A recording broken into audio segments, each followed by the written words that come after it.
Dalizaba, thank you for joining us. Here are the weekly highlights of Arakan. Prisoners escape from Kyaukphyu Prison. ULA opens Arakan Nursing Science School to strengthen public health. Airstrike on IDP shelter in Kyaukphyu kills 1, injures 2. Religious freedom and harmony more visible in Rakhine. Military Council preparing to convene State Parliament in Sittwe amid fighting. ULA bans hunting and trading of wildlife. Airstrikes in Thandwe injures 2 civilians. It has now been more than 2 years since fighting intensified in Arakan State alongside the Arakan Army's military offensives. From February 2nd to February 8th, 2026, we'll be bringing you key developments regarding the situation in Arakan. Prisoners escape from Kyaukphyu Prison. Some prisoners escaped from Kyaukphyu Prison according to local residents. Several inmates broke out of prison in Kyaukphyu, which remains under the control of Military Council and where security has been tightened due to ongoing fighting. At around 1 p.m. on February 3rd, when prisoners were being taken out for labor duties, at least 3 inmates attacked prison staff and escaped. One of them was recaptured, but the others reporting fled by motorboat and managed to escape. The escapees were serving prison sentences for crimes such as theft and robbery. Since thefts and robberies already occur frequently in Kyaukphyu, residents are concerned that the escape of these criminals may worsen the town's security situation. Fighting between the Military Council and AA is currently taking place about 13 miles from the town. Prison breaks occurring despite tightened security also highlight the Military Council's lack of effective rule of law. ULA opens Arakan Nursing Science School to strengthen public health. The Arakan Army, which has captured and controls 15 townships, is continuously working to strengthen healthcare services in areas under its control. To improve public health care, the Arakan Public Health Department announced at the end of January that it will open an Arakan Nursing Science School, and local youth are invited to apply. Applicants who passed the old university entrance system before 2024 with a biology major and obtained at least 1 to 70 total marks in biology, physics, and chemistry may apply. Those who passed the new grade 12 system between 2021 and 2025 with at least a minimum grade C in biology, chemistry, and physics are also eligible. Students selected in the final stage must attend a 4-year nursing program and a signed pledge to serve as staff afterward. Late last year, the department also opened a medical science school and accepted applications. Currently, due to shortage of medical professionals in Rakhine, medical treatment services still face many difficulties. The Arakan People's Revolutionary Government is continuously recruiting staff for departments such as education, health, municipal services, taxation, and fire services. Airstrike on IDP shelter in Kyaukphyu kills 1, injures 2. The Military Council carried out an airstrike using motorized paraglider on Mogi village in Kyaukphyu Township, where many internally displaced persons, IDPs, were sheltering. 1 displaced person was killed and 2 others were injured. On February 2nd, 5 bombs were dropped. 1 man died on the spot and 2 local residents were injured. Some houses were also burnt and destroyed.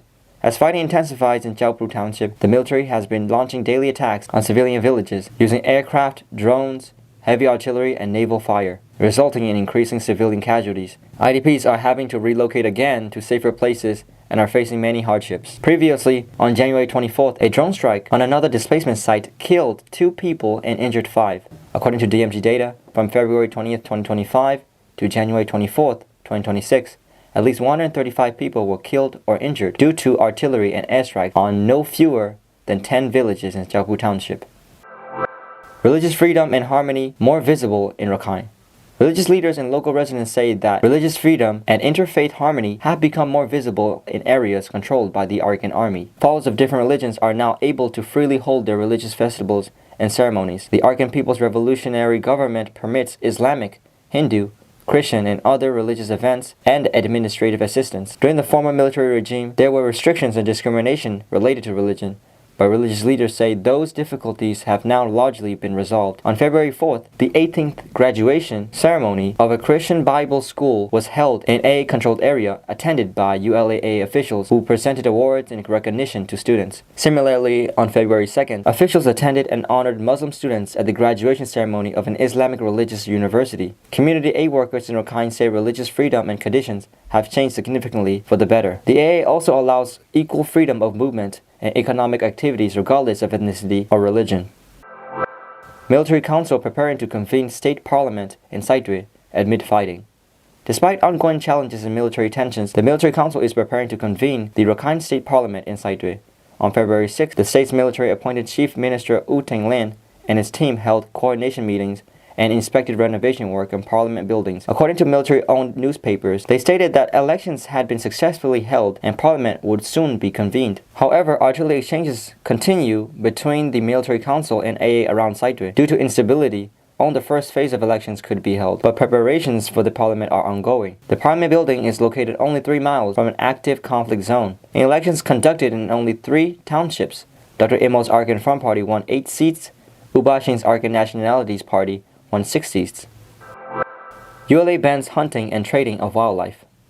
The ULA's Department of Forestry and Environmental Conservation has issued a prohibition on hunting, killing, or selling wildlife to prevent extinction of wild animal species. Entering reserve forests, protected areas, or government-managed forests without permission for hunting or wildlife trade is banned. Violators will face effective legal action. Additional regulations prohibit killing and trading rare birds and aim to prevent deforestation and water resource depletion. There also calls for stronger enforcement to ensure public compliance. The Arakan Army currently controls 14 townships in Arakan State and Blawa Township in Chin State, operating with its own administrative system.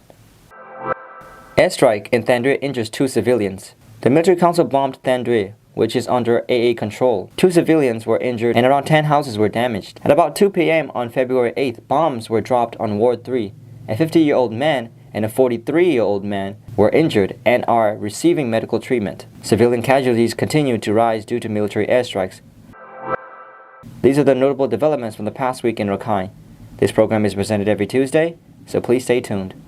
May all people of Arakan and the world stay healthy and safe.